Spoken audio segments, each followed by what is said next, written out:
बिस्मिल्लाहिर्रहमानिर्रहीम। अस्सलामु अलैकुम my dear students. Rabbi ज़िदनी इल्मा।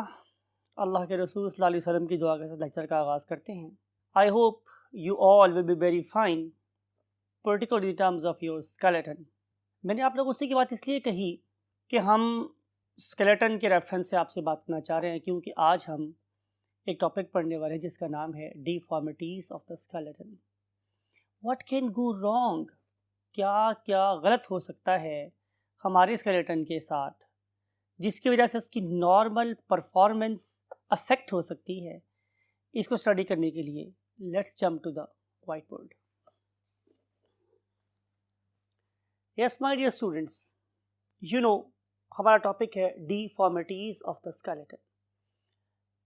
Formation बनना, डिफॉर्मिटीज बिगाड़ पैदा होना, यानी कि हमारे स्केलेटन के अंदर क्या क्या एबनॉर्मलिटीज आ सकती हैं। We can have number of abnormalities और उसकी नंबर ऑफ कॉजेज हो सकती हैं। हमने आप लोगों की आसानी के लिए उनको 3 मेन कैटेगरीज में डिवाइड कर दिया है, जिसमें जो सबसे पहली कॉज है that is called as genetic cause. This one is a genetic cause. और नंबर 2 पे हम स्टडी करेंगे हार्मोनल कॉज, और थर्ड पे स्टडी करेंगे न्यूट्रिशनल कॉज। जब मैं जेनेटिक कॉज की बात करता हूं तो इसका मतलब ये है कि this particular organism is basically lacking few genes. या तो उसमें वो जीन मेल फॉर्म था, और या फिर उसमें वो वाला जीन एब्सेंट था कि जिसकी वजह से नॉर्मल स्ट्रक्चर बनना था, और उस नॉर्मल स्ट्रक्चर की वजह से नॉर्मल फंक्शन परफॉर्म होना था। जब ये चीज़ नहीं होगी तो जाहिर है कि उसकी वजह से स्केलेटन में कोई ना कोई डिफॉर्मिटी आएगी। आइए हम देखते हैं कि कौन कौन से ऐसे डिसऑर्डर हैं। ये अगेन वही बात है, हमेशा बोलता हूँ, ये एफएससी का लेवल है। इसके अलावा बहुत से डिसऑर्डर्स जब मेडिकल में जाएंगे तो इंशाल्लाह आपको इनके बारे में ज़रूर पता चलेगा। अभी हम आपको सिर्फ ट्रेलर दिखा रहे हैं। उनमें से पहला disorder that is very common in our society and that is cleft palate. Cleft palate को हम क्या बोलते हैं? Hare lip. जिस तरह खरगोश के होंठ के 2 हिस्से होते हैं, ऐसे ही न्यूबॉर्न बेबी के होंठ, खास तौर पे हम बात करें ऊपर वाले होंठ की, कि इसके 2 हिस्से हो सकते हैं। वैसे तो 3 भी हो सकते हैं, लेकिन अगर होंठ, look at this very image, आपको नजर आ रहा है एक बहुत ही प्यारा सा बेबी, लेकिन उसका होंठ दरमियान में से कटा हुआ है। इस किस्म के बेबी को जिसमें उसका होंठ कटा हुआ, हम बोलते हैं कि he suffering from the lip cleft. लेकिन ऐसा भी हो सकता है कि ये जो कट है it may continue towards the dorsal side, back की तरफ कंटिन्यू हो, और ये सम टाइम हमारे हार्ड पैलेटाइन, जिसे हम बोलते हैं तालू, लुक एट दिस, इस पर्टिकुलर इमेज को देखें कि जस्ट प्रोट्रूडिंग बैक, के पीछे की तरफ को बढ़ रहा है, और इसने तालू को पूरा चीरते हुए उसके 2 हिस्से कर दिए। फिर ऐसा भी हो सकता है कि आप इस थर्ड इमेज को देखें, यहाँ आपको नजर आ रहा है कि जब लिप के 3 हिस्से बने तो ये पीछे से एक कॉमन, और उसके बाद आगे इसकी 2 कट्स प्रोड्यूस हो गए। तो कहने का मकसद यह है कि जब भी लिप के अंदर कट प्रोड्यूस हो जाए तो हम उस पर्टिकुलर डिसऑर्डर को क्या बोलते हैं? Lip cleft. और अगर पैलेटाइन में भी क्लेफ्ट प्रेजेंट, हम बोलते हैं क्लेफ्ट पैलेट। अब इसकी हम देखते हैं व्हाट एनाटॉमिकल बेसिस। जब हम तीसरे या चौथे वीक में हमारी डेवलपमेंट हो रही होती है प्रेगनेंसी के दौरान में, तो उस टाइम पे क्या होता है स्टूडेंट्स, एक स्टेज होती है, उसे हम बोलते हैं न्यूरुला। आप पढ़ेंगे डेवलपमेंट वाले चैप्टर में, उसका नाम होता है न्यूरुला। तो जब न्यूरुला की फेज से आगे चलते हैं तो फिर हमारा फेस बनना शुरू होता है। उस फेस की फॉर्मेशन के दौरान में हमारे पास 2 बड़ी बड़ी इंपॉर्टेंट बोन्स, उनमें से एक का नाम है पैलेटाइन और एक का नाम है मैक्सिला। आप इस डायग्राम में देखिए, आपको नजर आएगा कि हम लोगों ने एक डिस्टिंक्ट शेप मतलब डिस्टिंक्ट कलर दे दिया है इस पर्टिकुलर स्ट्रक्चर को। और ये जो बोन आपको ब्लिंक होती हुई नजर आ रही है, basically it is what? Maxilla. इस मैक्सिला की 2 साइड, एक बाएं वाली और एक अंदर वाली साइड से maxillary processes, look at my hands. अगर आप मेरे हाथों की तरफ देखेंगे तो अगर ये कहीं मेरे पास क्या है मैक्सिला, और ये मैक्सिला है, तो इसके ऊपर से प्रोसेसेस ग्रो करना शुरू करते हैं, राइट। और सिमिलरली जो मेरे सेंटर में, अब आप इस पर्टिकुलर इमेज को देखें तो आपको नजर आ रही है पोजीशन ऑफ व्हाट पैलेटाइन, यहाँ से भी प्रोसेसेस ग्रो करते हैं साइड पर, राइट। अब साइडों से ग्रो करने वाले प्रोसेस और सेंटर से ग्रो करने वाले प्रोसेसेस बाद में आके दरमियान में फ्यूज हो जाते हैं, जिसकी वजह से एक डोम, एक गुंबद सा बन जाता है मेरी बकल कैविटी के ऊपर, that is making roof of my buccal cavity. What is the job of this particular partition? It is keeping your nasal cavity and oral cavity separate. आपको याद है जब मैंने आपको रेस्पिरेटरी सिस्टम पढ़ाया था, मैंने आपको बताया था कि आप लोगों का स्कल 3 फ्लोर्स पे कंसिस्ट करता है। पहले फ्लोर में आप लोगों का ब्रेन था, दूसरे फ्लोर में से सिंपल एयर पास होती है, और तीसरे वाले फ्लोर में say that is basically armed with tongue and teeth and salivary gland, that is oral cavity. यहाँ से आप जाहिर है नॉट ओनली फूड को पास कर सकते हैं बल्कि एयर को भी पास कर सकते हैं। लेकिन जब किसी बच्चे के पास ये वाला काम नहीं होगा तो फिर जाहिर है हमारा पैलेटाइन कंप्लीटली फॉर्म नहीं होगा, बल्कि दरमियान में गैप रह जाएगा। अब इस गैप में से जब हमने फूड खाई तो ये फूड ऊपर जा सकती है। कहाँ जा सकती है? जाहिर है इस पर्टिकुलर कैविटी के ऊपर भी जा सकती है। तो फिर क्या होगा कि ये बच्चा क्या कर सकता है? अपनी एयर के साथ साथ फूड को भी अपनी ट्रेकिया के अंदर लेके जा सकता है। तो जब फूड ट्रेकिया चली जाएगी तो डेफिनेटली वहाँ पे एक ऐसा मीडियम बन गया है जहाँ पे बहुत से bacteria, particularly pneumonia causing bacteria जो हैं वो आसानी से ग्रो कर सकते हैं, और इस पर्टिकुलर ऑर्गेनिज्म को सांस लेने में बहुत दिक्कत होगी तो उससे डिजीज होती है, that is called as aspirational pneumonia, right. Otherwise अगर हम इसे बोलें कि इस प्रॉब्लम के अलावा it is not a life threatening disorder, हाँ सक्लिंग ऑफ मिल्क में प्रॉब्लम हो सकती है, ठीक है। तो फिर हम क्या करते हैं, हम इसके लिए हमने स्पेशल टाइप्स के nipples you can say design किए होते हैं, जिसको हम फीडर्स के ऊपर लगा के तो बच्चे को क्या करते हैं, फीड कर रहे होते हैं। और दूसरी बात क्या हो सकती है कि हम एज सुन एज पॉसिबल इसकी कॉस्मेटिक सर्जरी करा दें। जब हम कॉस्मेटिक सर्जरी करते हैं तो फिर हम लोग इन प्रोसेस के दरमियान में जो गैप होता है उसको कॉस्मेटिक सर्जरी के जरिए फिल कर देते हैं, और बाज़ औक़ात देखने वाले को पता भी नहीं चलता कि यहाँ पर सर्जरी हुई है। लेकिन बहाल ये आज की बात है। अगर आप इस पर्टिकुलर डिसऑर्डर की बेस जानेंगे तो जाहिर है जैसे मैंने बोला कि दोनों पेरेंट्स में से कोई ना कोई ऐसा पेरेंट है जिसके अंदर इस पर्टिकुलर जीन का एक पार्ट मौजूद नहीं था। इसके अलावा एक और बड़ी इंपॉर्टेंट बात स्टूडेंट्स वो ये है कि देखा यह गया है कि जिन मदर्स को प्रेगनेंसी के दौरान में फॉलिक एसिड की डेफिशिएंसी होती है, आमतौर पर उनके बच्चों के अंदर भी ये वाली चीज़ आ जाती है। फिर इसके अलावा जो स्मोकर मदर्स होती है उनके अंदर भी ये वाला रेट ज़्यादा देखा गया है। तो इसका मतलब ये होगा कि दोनों चीज़ें मिलकर बच्चे की क्या बता रही हैं, अपीयरेंस बना रही हैं। अपीयरेंस क्या है? फिनोटाइप। अब मैं आपको एक फॉर्मूला बता रहा हूँ कि phenotype of any organism is equal to genotype plus environment. यानी कि अगर उसकी जीन खराब है या उसका एनवायरनमेंट खराब है, मीन्स फूड सही नहीं खा रहे, ऐसी चीज़ खा रहे हैं जो डेवलपमेंट को हैम्पर कर रही है, अफेक्ट कर रही है, तो ये दोनों से मिलके या इनमें से कोई एक क्या कॉज कर सकती है? Cleft palate, right my dear students.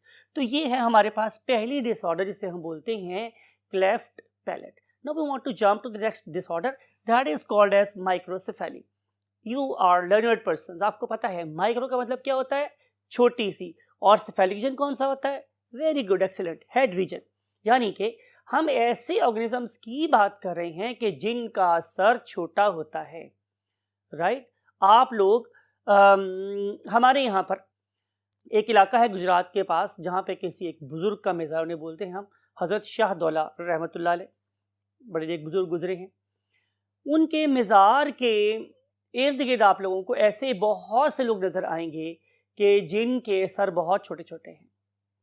देखिए इन छोटे छोटे सर वाले ऑर्गेनिजम्स की दो वजूहात हैं। एक डेफिनेटली जीन के, इन ऑर्गेनिजम्स में ब्रेन को बड़ा करने वाला या स्कल को बड़ा करने वाला जीन ही नहीं होता, जिसकी वजह से वो माइक्रोसेफेली का शिकार होते हैं। लेकिन एक दूसरी चीज़ जैसे हम बोलते हैं जहालत। बहुत से लोग जिन्होंने मन्नत मांगी होती है वो अपने बच्चे को वहाँ छोड़ आते हैं, और ये वाले लोग उनके सर के ऊपर पीतल के बने हुए कैप्स डाल देते हैं, राइट, जिसकी वजह से उनके बाकी सर तो बड़ा हो जाता है मगर सर बड़ा नहीं होता। इन ऑर्गेनिजम्स की प्रोडक्शन का चांस बहुत ज़्यादा कम है, लेकिन इनका नंबर हमारे इलाके में या हमारे पंजाब में ज़्यादा होने की यही बड़ी वजह है। तो बहरहाल अगर जीन्स एब्सेंट होंगे तो भी माइक्रोसेफेली में छोटे सर वाली बीमारी हो जाएगी। आमतौर पर लोग इन्हें शाह दौला के चूहे के नाम से जानते हैं। Let's jump to the next thing. If you want to see the pictures of these microcephalic organisms, तो वैसे तो आपने देखे हुए, just for again reinforcement, look at this image, it is for the microcephalic organisms. जब किसी ऐसे organism को देखें तो अल्लाह ताला से पनाह मांगनी चाहिए। Now we want to discuss another disorder that is called as arthritis. What is arthritis? आपको पता है कि whenever two bones articulate together or join together, look at this, तो हम इसे नाम कर देते थे, इसका नाम था joint. And study of joints is called as arthrology. हमने अभी आर्थोलॉजी का लेक्चर लिया था थोड़े से पहले, आपको याद होगा, उसमें हम लोगों ने क्या स्टडी किया था? Yes, different types of joints, different classifications of joints. So basically at that time we were arthrologists because we were studying arthrology. अब इस पर्टिकुलर मोमेंट में आपने अंडरस्टैंड करना है एक वर्ड, और वो वर्ड क्या है? आइटस। जहाँ कहीं भी वर्ड आता है आइटस, तो उसका मतलब ये हमारे स्टूडेंट्स कि हम बात कर रहे हैं इन्फ्लेमेशन की। ये बहुत दफ़ा आपको मैंने पहले बताया हुआ है कि इन्फ्लेमेशन 5 चीज़ों का क्या है? मजमुआ है। वो क्या था मेरे पास? Yes, redness, then swelling, then pain, then lack of function, then low grade fever of that particular area. अगर ये वाले 5 सिम्टम इकट्ठे हो गए तो हम इसे क्या बोलते हैं? Itis, arthritis, inflammation of the joints. कहा जाता है कि बहुत सारे जॉइंट्स, बहुत सारी आर्थराइटिस की कॉजेज में से एक कॉज जेनेटिक एब्नॉर्मैलिटी भी है। यानी कि बाज़ औक़ात ये बिल्ट इन प्रोसेस अल्लाह ताला की तरफ से उस जीन में ही एब्नॉर्मैलिटी होती है कि एक ख़ास एज में जाने के बाद इन पर्टिकुलर जॉइंट्स की इन्फ्लेमेशन स्टार्ट हो जाती है। और बहुत से लोग कहते हैं कि ये ऑटो इम्यून डिसऑर्डर है। ठीक है, ये बाय नेचर है कि ये इसकी अपनी बनाई हुई एंटीजन एंटीबॉडी एक्ट करके यहाँ पे इन्फ्लेमेशन स्टार्ट करवा देती है। अगर इन्फ्लेमेशन सिर्फ जोड़ तक हो तो हम उसे बोलते हैं आर्थराइटिस। डेलिबरेटली मैंने इसको बाद में पढ़ाया है, ऑस्टियोआर्थराइटिस की बात कर रहा हूँ, बिकॉज कि इनिशियल केस में सिर्फ जॉइंट इन्फ्लेम्ड होते हैं, लेकिन बाद में इसके साथ जो बोन्स के एंड्स हैं वो भी ख़राब होना शुरू हो जाते हैं। और अगर आप लोगों के पास क्या शामिल हो जाए माय डियर स्टूडेंट्स? दोनों चीज़ें, यानी कि बोन्स भी, यानी कि सॉरी नंबर 1 पे जॉइंट्स और फिर नंबर 2 पे बोन्स भी शामिल हो जाए इन्फ्लेमेशन में, तो फिर ये डिजीज़ कंपाउंड हो गई और उसको हम बोलते हैं osteoarthritis. Now we want to move to the next cause that is called as hormonal deformity of the skeleton. This very disorder जिसे हम पढ़ना चाह रहे हैं, its name is osteoporosis. Whenever we use the term osteo, आपको पता ही है कि उसका मतलब है हमारे पास बोन, अभी मैंने जिक्र भी किया था ऊपर। तो अगर किसी ऑर्गेनिज्म की बोन्स में क्या प्रोड्यूस हो जाएं?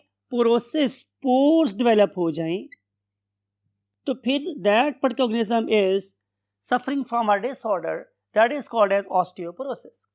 अब जो ऑस्टियोपोरोसिस है, इससे मुराद मेरे पास क्या है? Look at this information that I want to inculcate in your mind, कि आपको याद है कि हमारी बोन एक खास प्रोटीन नेटवर्क या ढांचे के बनी हुई थी, उसे मैंने नाम दिया था क्या? Collagen. When collagen fibres they impregnate themselves with calcium and phosphates, the bone become hard, right? When the bone become very hard, it become rigid and strong. It is very hard to break. It is not brittle. ठीक है, लेकिन अगर मैं इस particular bone में से क्या करूं? कैल्शियम और फॉस्फेट्स को निकाल लूं, तो डेफिनेटली उन जगहों पे कि जहां पे कैल्शियम और फॉस्फेट दाखिल हुआ था वहां पे सुराख प्रोड्यूस हो जाएंगे, राइट? आपको याद है, हमने कल एक बात कही थी कि जो हमारी बोन्स हैं वो हमारे मिनरल्स का रिजर्वायर भी हैं, लेकिन जब एक ऑर्गेनिज्म को बाहर से खाने के लिए कैल्शियम और फॉस्फेट मिल ही नहीं रहे, या उसको पिक करने वाला एक एजेंट जिसे विटामिन डी कहते हैं वो नहीं मिल रहा, तो फिर शॉर्ट सी बात है कि मेरा जो रिजर्वायर है, it begin to release calcium and phosphates into the blood, right? तो इस लिहाज से उस पर्टिकुलर ऑर्गेनिज्म को डिजीज हो जाएगी ऑस्टियोपोरोसिस की। अब मुझे कैसे पता चले ऑस्टियोपोरोसिस हो गई है या नहीं? तो इसके लिए मेरे पास 2-3 बड़े इंपॉर्टेंट पैरामीटर्स हैं। पहली बात ये है कि यूजुअली जो हमारी फीमेल्स हैं, हमारी मदर्स, हमारी खालाएँ, हमारी चचियाँ, हमारी ताइयाँ, उन बड़ी उम्र की औरतों की बात कर रहे हैं कि जिनकी एज 40 से ज़्यादा है, जिनकी एज 40 से ज़्यादा है और उनका जो लाइफ स्टाइल है वो कैसा है, सिडेटिव।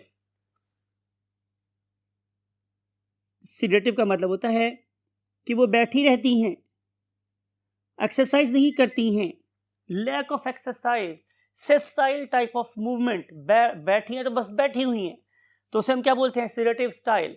अब स्टाइल सिडेटिव है, उम्र 40 से ज़्यादा हो गई है और उनकी ओवरीज अब ज़्यादा फंक्शनल नहीं रही, तो उनकी ओवरीज एक हार्मोन प्रोड्यूस करती हैं, उसका नाम होता है स्टूडेंट्स व्हाट, एस्ट्रोजन। क्या नाम है उस पर्टिकुलर हार्मोन का, yes, oestrogen.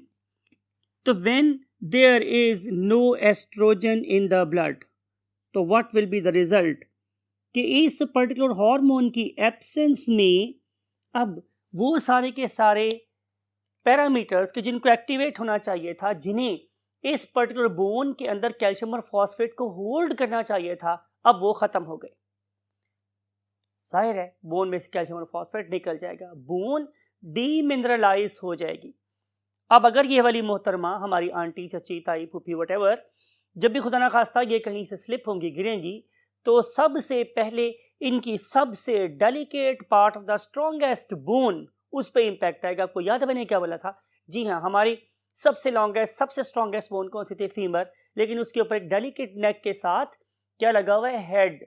Look at this very image, आपको नजर आ रहा है ये वाला हेड, तो it is very fragile from the mentioned place, ठीक है। तो जब भी ये मोहतरमा गिरेंगी तो सबसे पहले ये वाला बॉल ब्रेक हो जाएगा, हम बोलते हैं इसका कुला टूट गया है, इसका हिप ब्रेक हो गई है, राइट। तो उस ब्रेक होने की दो बड़ी वजूहात है, एक तो हमारी जो आजकल के फ्लोरिंग है वो बड़ी स्लिपरी हो गई है, और नंबर 2 बढ़ती हुई एज, और नंबर 3 वीक बोन्स। तो इनकी वजह से इस पर्टिकुलर ऑर्गेनिज्म का क्या हो जाता है, फ्रैक्चर हो जाता है।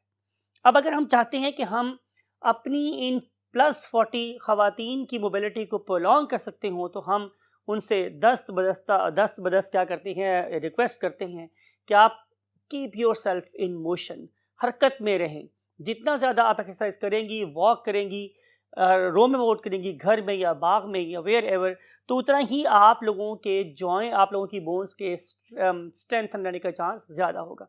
प्लस एक काम आपने और करना है, वो ये है कि आप इन मोहतरमा की एक थेरेपी करें, and that very therapy is called as ERT. Whenever we use the term ERT, it stands for estrogen replacement therapy. यानी कि हम इनको एस्ट्रोजन के इंजेक्शन लगाएंगे, जिसकी वजह से इनके मिनरल्स बोन्स में ज़्यादा देर तक क्या रहेंगे, स्टोर्ड रहेंगे या कैप्चर्ड रहेंगे, तो ये ऑस्टियोपोरोसिस का शिकार नहीं होंगी। So if you love your old mother, तो you must have some test regarding the density of the bone. बड़ा सिंपल सा टेस्ट होता है, हमारे पास एक मशीन होती है, उस मशीन में हम अपने पाँव को डाल देते हैं और उसको ऑन कर देते हैं, कोई सिंपल सी एडिशन पास होती हैं, और वो एडिशन पास होने के बाद बताते हैं कि इनकी बोन के अंदर कितना कैल्शियम है और कितना कैल्शियम नहीं है। Means it is going to measure the bone density.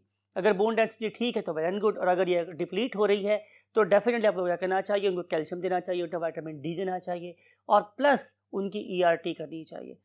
Then this 70-year-old lady even can take part in marathon race, no problem at all, because she has very strong bones. तो खाली दूध पीने से calcium level maintain नहीं होता। Let's move to the next topic. Now we want to discuss the nutritional causes. कौन कौन से ऐसे डिसऑर्डर हैं कि जिनकी कॉज न्यूट्रिशनल है, मींस या तो आपको खाने को वो चीज़ नहीं मिल रही या कम मिल रही, तो उस वाले केस में जो बोन्स में एबनॉर्मलिटीज प्रोड्यूस होंगी, उन्हें उनकी बेस क्या होगी, न्यूट्रिशनल बेस होगी। पहला मैंने एक वर्ड लिखा है ऑस्टियोमलेसिया। आप लोगों की बुक में ये वाला ए मिस है, this A is missing in your book. Note this thing, the word is malacia, it is not malcia. आप बुक में लिखा हुआ है MALCIA। So this particular osteomalacia is basically bowing of the bone, आपकी हड्डियों का टेढ़ा हो जाना। बो क्या होता है, किसी कमान की तरह से हो जाना, बो,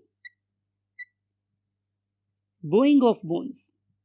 अब ये आमतौर पे किन लोगों में होती है, ये होती है हमारे मीन्स बाबाजी में, ओल्ड एज के मर्द में, क्या ऑफ कोर्स ओल्ड एज की औरत में भी हो सकता है, राइट। अब यहाँ पे बेसिकली क्या प्रॉब्लम है कि इस पर्टिकुलर पर्सन को कैल्शियम और विटामिन डी नहीं मिल रहा।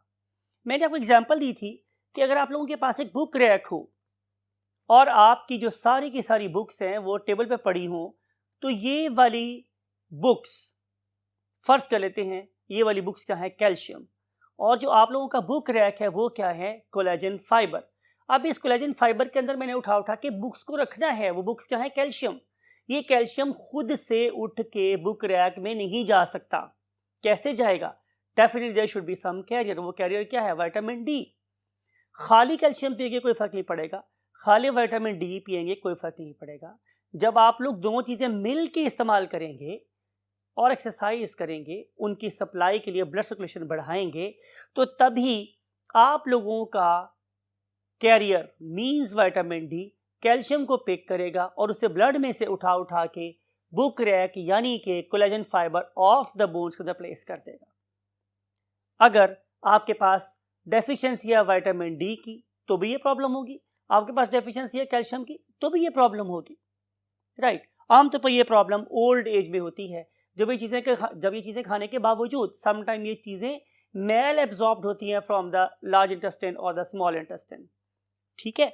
तो उसकी वजह से क्या होगा कि जाहिर है बोन्स कैल्शियम की डेफिशिएंसी का शिकार हो जाएंगे, वो सॉफ्ट हो जाएंगी, और जब आप उन पर वजन डालेंगे, किसी भी नरम चीज़ पर वजन डालेंगे तो वो बिल्कुल सीधी नहीं रहेगी, बल्कि इट विल बेंड आउटवर्ड और इनवर्ड।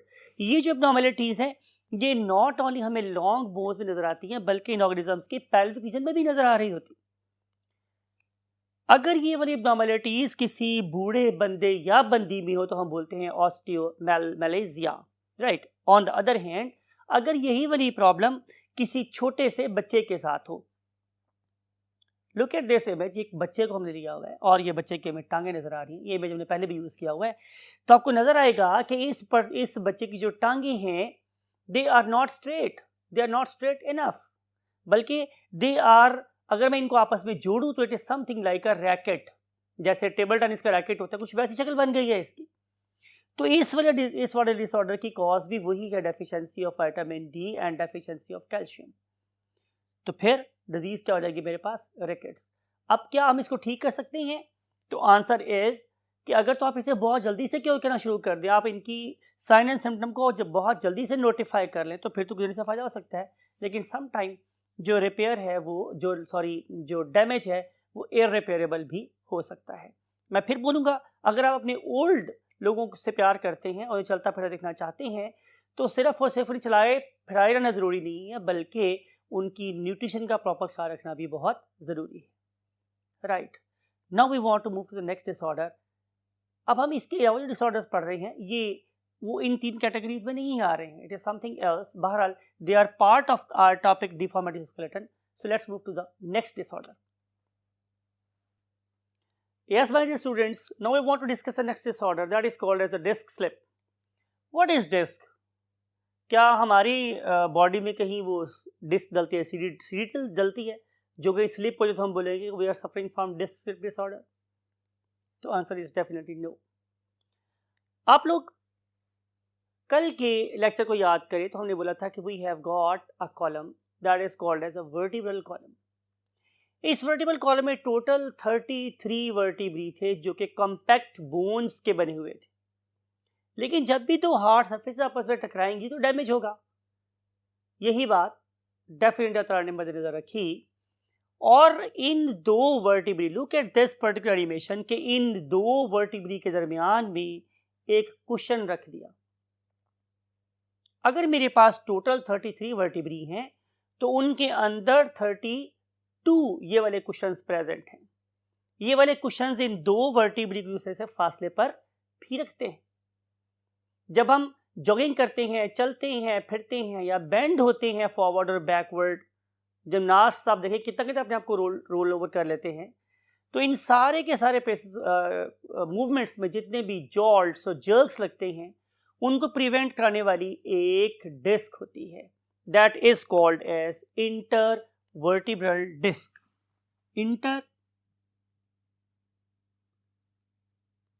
Vertebral disc, right.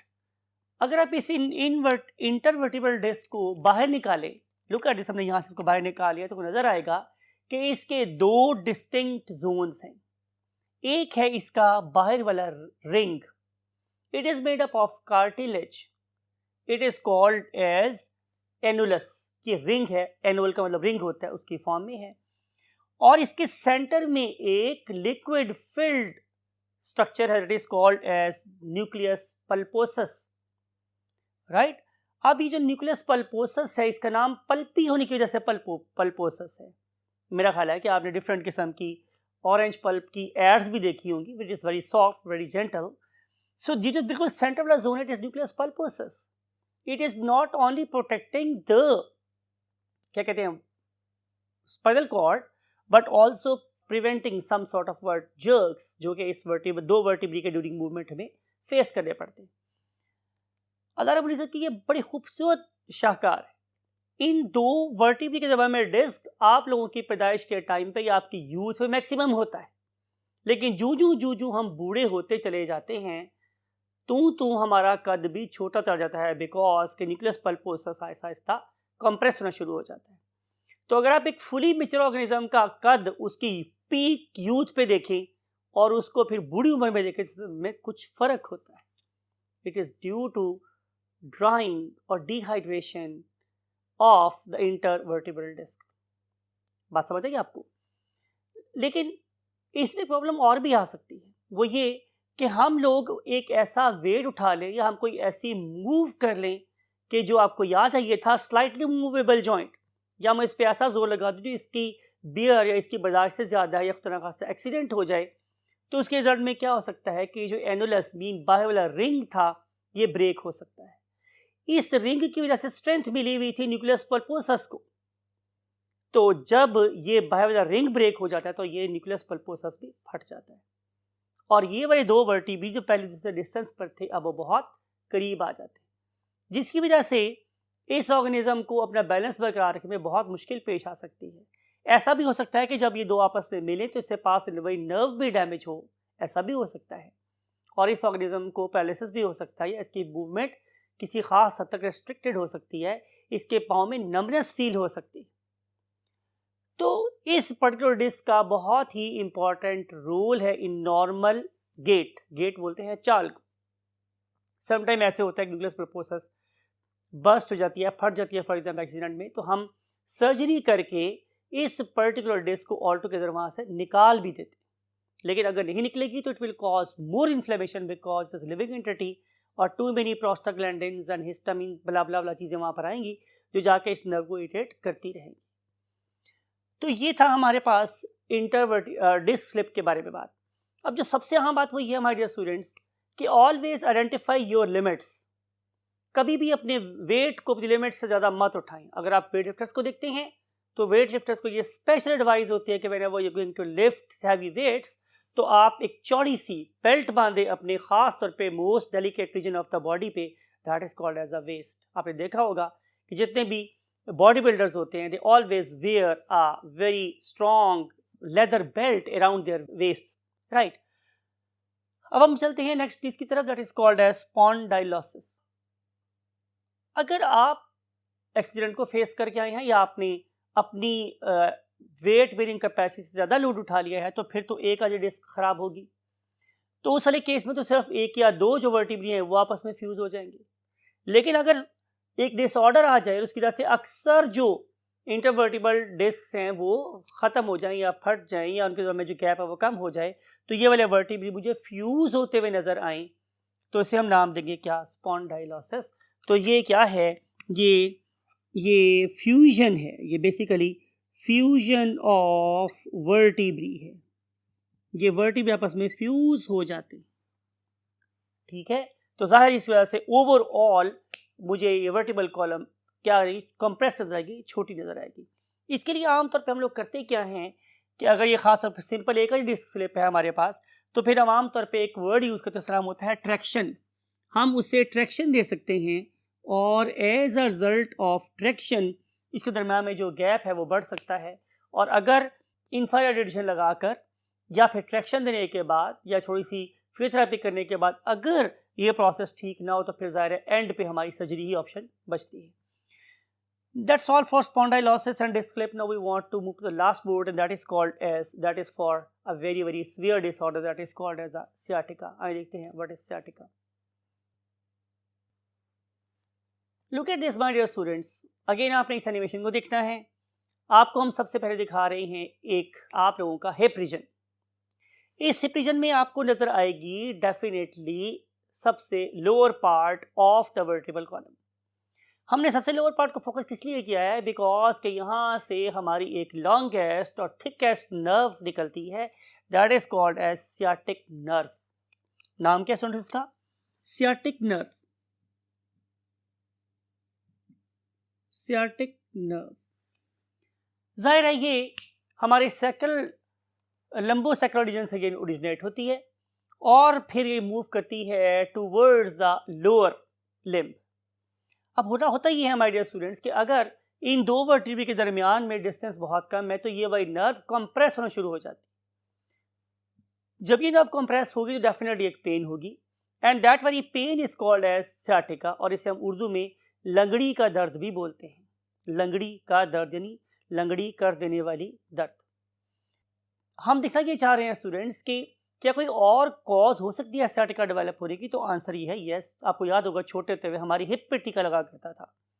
अगर हिप पे इंजेक्शन लगाने वाला बंदा एक्सपर्ट नहीं है तो इट माइट बी पॉसिबल कि उसकी जो लंबी नीडल है वो चुभ जाए, पियर्स हो जाए इनटू दैट वेरी नर्व और इस पर्टिकुलर नर्व का एक पार्ट या सारी नर्व क्या हो जाए, डैमेज हो जाए.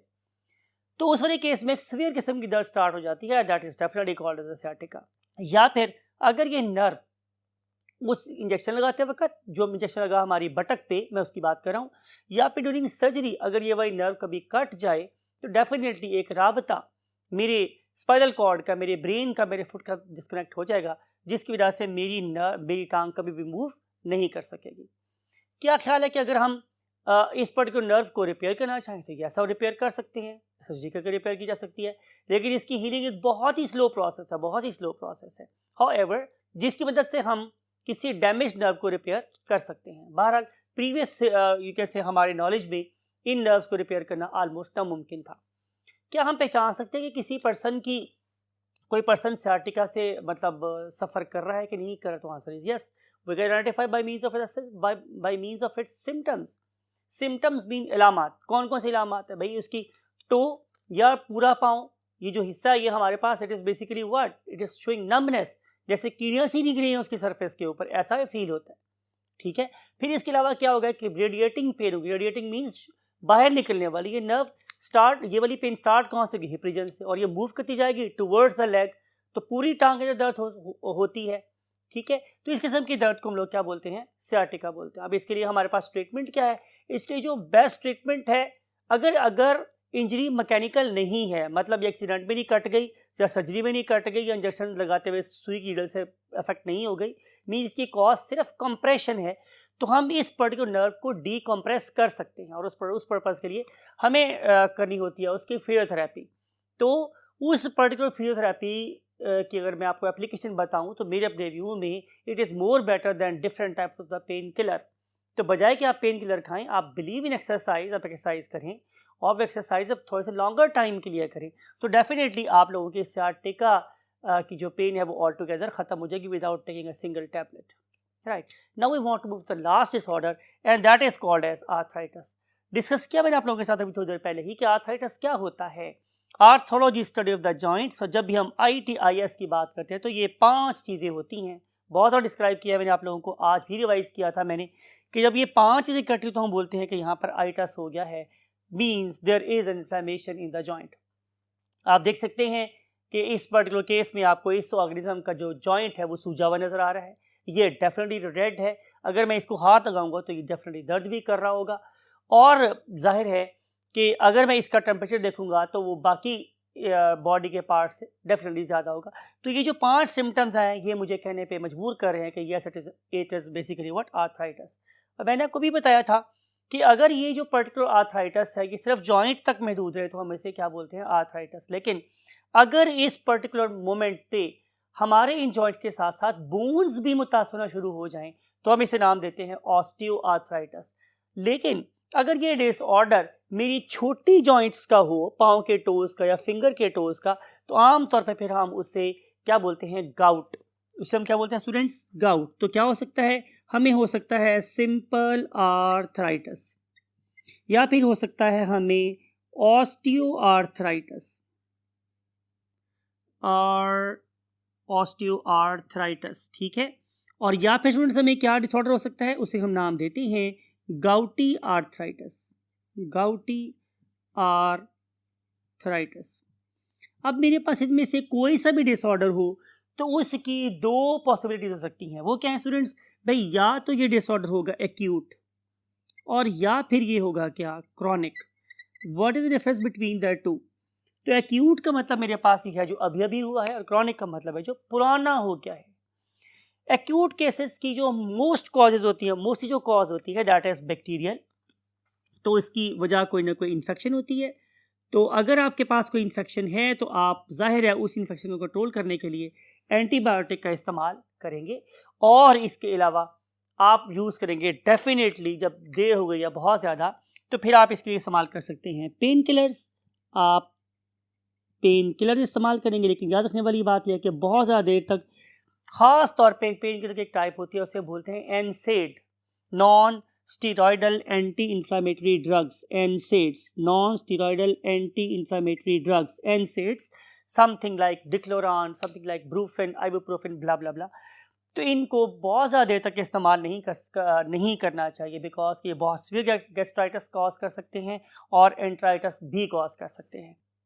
फिर इसके अलावा आप क्या कर सकते हैं कि आप, अगर ये एक्यूट है तो आपको चाहिए ये कि आप उसके ऊपर कोल्ड फॉर्मेटिंग करें। कोल्ड फॉर्मेटिंग का मतलब है कि आप उस बर्फ़ की टकोर करें। जब लंबा अरसा हो जाए तो फिर डेफिनेटली आप इसकी हॉट फॉर्मेटिंग भी कर सकते हैं। लेकिन इन सारी बातों के साथ जो सबसे इंपॉर्टेंट चीज़ है वो ये है कि please change your sedative style. वो अगर आप एक वर्किंग ऑर्गेनिज्म है लाइक अस, जो एक ख़ास एनवायरनमेंट में एक लंबे पीरियड के लिए रहते हैं, तो they should go out for a walk at least in the morning और एटलीस्ट इन द इवनिंग। कभी ना कभी वो अपना टाइम जरूर स्पेयर करें और वो अपने आप को जितना ज़्यादा हो सके मोबाइल रखें, क्योंकि जितना आप लोग स्टैटिक हो जाएंगे किसी स्टैटिक मशीन की तरह से, आप उतनी जल्दी रस्टी हो जाएंगे। लेकिन जब आप मूवमेंट में रहेंगे तो your membranes, they will receive some friendly messages from your body that will enable them to do more work and keep working for the longer period of time. अल्लाह ताला आप लोगों को सेडेटिव स्टाइल से बचाए और आप लोग वाकई मुझे बागों में ज़िंदगी में क्या करें, चहलकदमी करते हुए नजर आए। याद रखें जिस कौम के बाग आबाद होते हैं उनके हस्पताल वीरान होते हैं, और जिस कौम के हस्पताल आबाद हैं डेफिनेटली उनके बाग वीरान होंगे। इस दुआ के साथ कि आप हस्पतालों को वीरान कर दें और बागों को आबाद कर दें, आई वांट टू से यू अल्लाह हाफ़िज़।